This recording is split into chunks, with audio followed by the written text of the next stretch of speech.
Horror कहानियां 1920 secrets. कमल एक नामी नेता है और अपने लोगों के साथ बैठकर बातें कर ही रहे होते हैं कि तभी उसके घर चीखते चिल्लाते हुए अमित आता है और कहता है, खूनी, आखिर तूने मार ही दिया ना मेरी कामिनी को। खूनी, मैं तुझे सजा दिलवा कर ही रहूंगा। तुम लोग देख क्या रहे हो? उठाकर इसको बाहर फेंक दो। बड़ा आया सजा दिलवाने वाला। कमल के आदमी अमित को धक्का देकर घर से बाहर कर देते हैं। अमित वहां से चला जाता है और कुछ दिनों बाद न्यूज में आता है कि कामिनी का खून कमल के बॉडीगार्ड ने किया था, क्योंकि कामिनी और पाल सिंह का चक्कर चल रहा था और कामिनी पल सिंह को धमकी देकर पैसे मांग रही थी। 10 साल बाद राज अपने दोस्त रितु के बर्थडे पार्टी में गया हुआ था और राज का दोस्त सुमित और रितु नाच रहे थे। तभी राज की नजर ऊपर छत की तरफ जाती है, जहां उसको एक लड़की छत की दीवार के ऊपर चलती हुई दिखाई देती है। राज भागते हुए जाता है और ऊपर जाकर उस लड़की से कहता है, अरे पागल हो क्या? नीचे आ जाओ वरना मर जाओगी।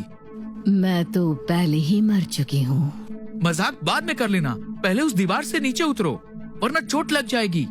मुझे अब कुछ नहीं होगा, जो होना था वो तो हो चुका। ऐसा कहकर वो लड़की आगे चलने लगती है और तभी राज भाग कर आता है और उस लड़की का हाथ पकड़ उसको नीचे उतार देता है। तभी राज देखता है उसके हाथों पे खून लगा हुआ है और सामने खड़ी लड़की के पैर उल्टे हैं और उस लड़की के मुंह से भी खून निकल रहा है। ये देख राज वहां से भागने लगता है।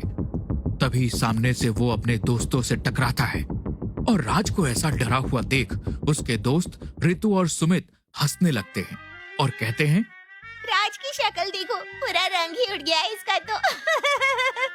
अरे मोहिनी, इतना नहीं डराना था। अरे सॉरी राज, मुझे ऐसा करने के लिए ना रितु ने कहा था। मैं तो पहले से ही जानता था कि तुम नाटक कर रही हो। मैं कौन सा तुमसे डर गया? देखो, क्या मैं डरा हुआ लग रहा हूँ? और वैसे भी आज रात हम कमोरा के जंगल में जा रहे हैं, वहाँ देखते हैं कौन डरता है जब असली भूतों से सामना होगा। असली भूत? अरे कुछ नहीं, असल में हम लोगों ने सुना है कि कमोरा के जंगल में भूतों का वास है, तो हम लोग वही देखने जा रहे हैं। तुम भी हमारे साथ चलो ना, बहुत मजा आएगा। मोहिनी पहले तो जाने को मना करती है, लेकिन राज के कहने पे वो जाने को तैयार हो जाती है और सभी दोस्त मिलकर कमोरा के जंगल के लिए निकल जाते हैं। और कुछ ही देर में वो लोग अपने होटल में पहुंच जाते हैं, जहां उन्हें रामू मिलता है, जो कि वहां का नौकर था। रामू, क्या सच में यहाँ भूत रहते हैं? जी साहब जी, सुना तो मैंने भी, लेकिन आज तक किसी भूत से मुलाकात नहीं हुई है। कोई नहीं, आज ही हम आपकी मुलाकात करवा देंगे। अरे नहीं नहीं, हम तो बहुत डरते हैं। वैसे भी आप लोगों की तरह यहाँ पर एक और साहब रहने आए हैं और वो भूतों को पकड़ने आए हैं। और तभी अचानक ही वहां की लाइट चली जाती है और चारों तरफ अंधेरा हो जाता है और हल्की सी चांद की रोशनी में सभी देखते हैं कि एक बड़ा लंबा सा आदमी उनकी तरफ ही चला आ रहा है, जिसके एक हाथ में भेड़िए का सर होता है और दूसरे हाथ में बड़ी सी कुल्हाड़ी। ये देख रितु डर के मारे चीखने लगती है। भागो यहाँ से, ये जरूर कोई भूत है। उसके सभी दोस्त डर कर पीछे होने लगते हैं। तभी लाइट आ जाती है और रामू कहता है, अरे ये तो प्रताप सर हैं, जिनके बारे में बताया था कि वो भूत पकड़ने आए हैं। अरे तो भूतों को मारे, इन्होंने तो एक जानवर को मार रखा है। अरे नहीं, ये तो एक नकली सर है, दूसरे जंगली जानवरों को डराने के लिए। लेकिन देखकर तो लगता है तुम लोग भी डर गए हो। प्रताप से बात कर राज और उसके दोस्त सोने के लिए अपने अपने रूम में चले जाते हैं, जहां राज और सुमित एक कमरे में और मोहिनी और रितु एक कमरे में रुके होते हैं। और रितु सोने ही जा रही होती है, फ्रेश होने के लिए वॉशरूम जाती है और अपना चेहरा धोने लगती है। और जैसे ही शीशे में खुद को देख रही होती है, वैसे ही शीशे वाली रितु एक शैतानी हंसी हंसने लगती है। और रितु ये सब देखकर डर जाती है और भागकर रूम में आती है और मोहिनी को उठाने लगती है, जो अपने बेड पर सो रही थी। मोहिनी, मोहिनी जल्दी उठ, यहाँ कुछ अजीब है। मोहिनी, मोहिनी। रितु के उठाने पर भी जब मोहिनी नहीं उठ रही होती है, तब रितु चादर हटाकर देखती है, वहां कोई नहीं था। और तभी उस बेड के ऊपर एक एक बूंद खून टपकने लगता है। जैसे ही ऋतु छत की तरफ देखती है जहां से खून गिर रहा था, तो एक झटके से ऋतु जमीन पे गिर जाती है, क्योंकि मोहिनी छत के ऊपर उल्टी होकर चल रही थी और उसका शरीर एकदम सड़ा हुआ था और उसकी खाल निकल रही थी। ये सब देख ऋतु जोरों से चीखती है। उसकी आवाज सुन उसके दोस्त भागते हुए ऋतु के पास आते हैं और कहते हैं, क्या हुआ ऋतु, तुम ऐसे चीख क्यों रही थी? वो मोहिनी छत पे उल्टी चल रही थी। अरे अब तो बकवास मत कर, पहले ही तुम लोग मेरा मजाक बना चुके हो, और कम से कम झूठ तो ऐसा बोलो जो झूठ लगे। मैं झूठ नहीं बोल रही हूँ, मैंने खुद देखा, उसके मुंह से खून निकल रहा था और बेड पे गिरा था। अरे तू क्या कह रही है? मोहिनी तो हम दोनों के साथ ही थी। हम लोग कल घूमने का सोच रहे थे तो मोहिनी भी आ गई और ये तब से हमारे साथ ही है। हाँ ऋतु, तुम वॉशरूम गई थी तो मैं इन दोनों के पास ही गई थी। लेकिन वो बेड पे खून। ऐसा कहकर ऋतु सभी को बेड पे पड़ा खून दिखाने लगती है, लेकिन वहां कोई खून नहीं था। इसके बाद सभी इसको ऋतु का सपना मानकर सोने जाने लगते हैं। तभी राज मोहिनी को रूम से बाहर आने का इशारा करता है और मोहिनी के पास जाकर कहता है, मोहिनी सॉरी, वो शायद ऋतु सपने में डर गई होगी, इसलिए ये सब बोल रही है, और अगर कुछ भी जरूरत लगे तो मुझे जरूर बताना, मैं यहीं पास में हूँ। और हाँ, ये लो, ये चाकू अपने पास रखो सेफ्टी के लिए। ओह थैंक यू राज, तुम सच में बहुत अच्छे हो। अपना हाथ आगे करो, मैं भी तुम्हें कुछ देना चाहती हूँ। ऐसा कहकर मोहिनी एक काला धागा राज के हाथों में बांध देती है और कहती है, ये हर वक्त तुम्हारे साथ होगा। उसके बाद मोहिनी वहां से अपने रूम में चली जाती है और काले धागे को बंधवाकर राज भी खुश होता हुआ अपने कमरे में आ जाता है और सुमित और राज दोनों ही सो जाते हैं। रात के करीब 3 बजे उनकी खिड़की पे कोई हाथ मारता है। तब सुमित की नींद खुल जाती है और वो खिड़की के पास जाकर देखने लगता है। तभी अचानक ही उसके खिड़की पे दूसरी तरफ राज दिखाई देता है, जिसका एक हाथ नहीं था और खून तेजी से बह रहा था और राज रो रहा था और सुमित से वहां से भागने को कहता है। सुमित भी ये सब देखकर काफी डर जाता है और भागने ही वाला होता है कि तभी उसके पीछे से उसके कंधे पर एक हाथ आता है और पसीने से लथपथ सुमित जैसे ही पीछे मुड़ता है तो सामने राज बिल्कुल ठीक हालत में खड़ा था, जो सुमित को ऐसा डरा हुआ देखकर कहता है, क्या हुआ सुमित, तू इतना डरा हुआ क्यों है? वो बाहर मैंने वो तेरा हाथ वो बाहर। क्या हुआ, क्या कह रहा है, क्या है बाहर? राज खिड़की से बाहर देखता है लेकिन उसे कुछ भी दिखाई नहीं देता है। राज सुमित को समझाता है कि उसने कोई बुरा सपना देखा होगा और उसको सोने का कहकर राज अपने कमरे से बाहर जाकर हॉल में देख रहा होता है। तभी राज के चेहरे के ऊपर खून गिरता है और जैसे ही ऊपर की तरफ देखता है कोई चीज वहां से तेजी से भागते हुए आगे चली जाती है। राज भी उसके पीछे जाता है और तभी वो देखता है होटल के बाहर जमीन में से अजीब सी आवाज आ रही है। राज उसके पास जाता है और जैसे ही उस जमीन पे हाथ रखने वाला होता है, जमीन के अंदर से एक जला हुआ हाथ बाहर निकलता है और राज के हाथ को पकड़कर जमीन में खींचने लगता है।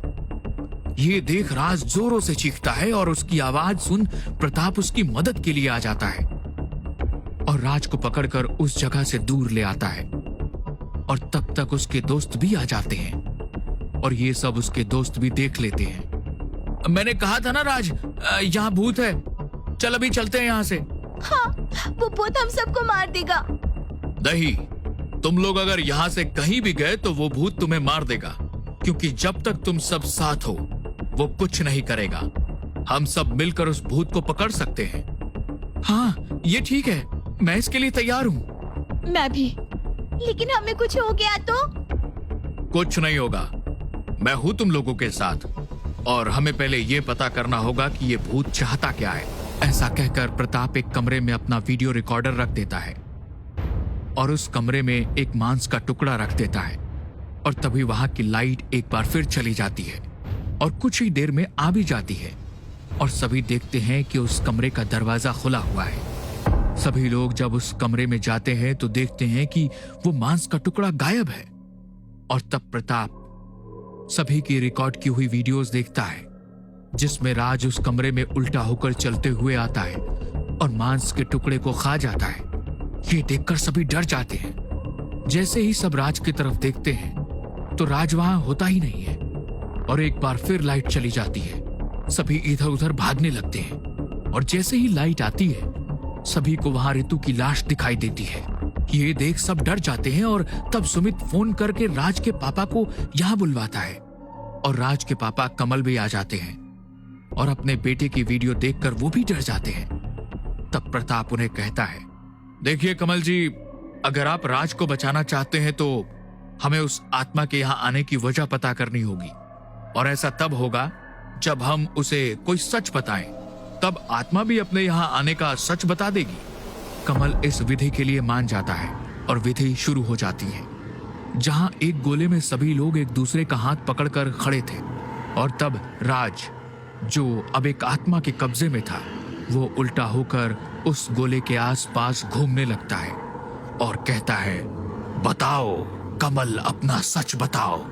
आज के कई साल पहले मैंने एक बेगुनाह को मौत की सजा दिलवाई थी।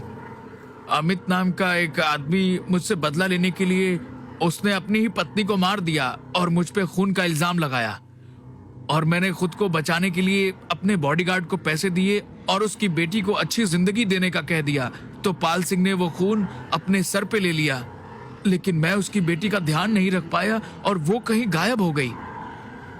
नहीं, ये सच नहीं है। पूरा सच ये है कि तुमने मेरी माँ को मार दिया था और मेरे पापा को मारने के लिए गुंडे भेजे थे। तब मैं और मेरे पापा छुप कर रहने लगे और जब मैं बड़ी हुई तो उन्होंने मुझे तुम्हारे सच के बारे में बताया और तुमसे बदला लेने के लिए उन्हें काली विद्या का सहारा लेना पड़ा। वो खुद एक आत्मा बन गए और आज जो राज का हाल है इसकी वजह तुम हो। तुम्हारे किए जुर्म की सजा ही राज को मिली है और अब राज की मौत से ही मेरे पापा को शांति मिलेगी। तुम कौन हो? अमित के बारे में कैसे जानती हो? मैं उनकी बेटी हूँ।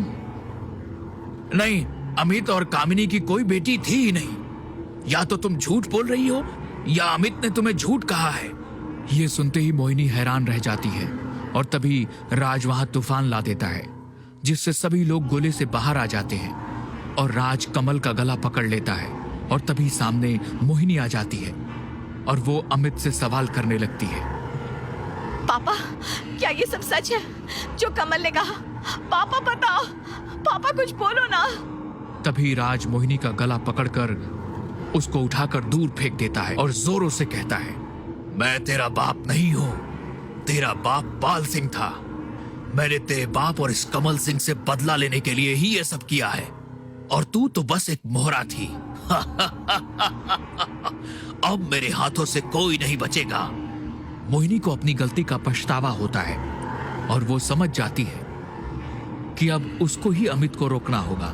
तभी प्रताप मोहिनी के पास आकर कहता है, आखिर अमित की आत्मा राज के बॉडी में गई कैसे? मैंने राज को अमित की हड्डी से बना हुआ ब्रेसलेट पहनाया था।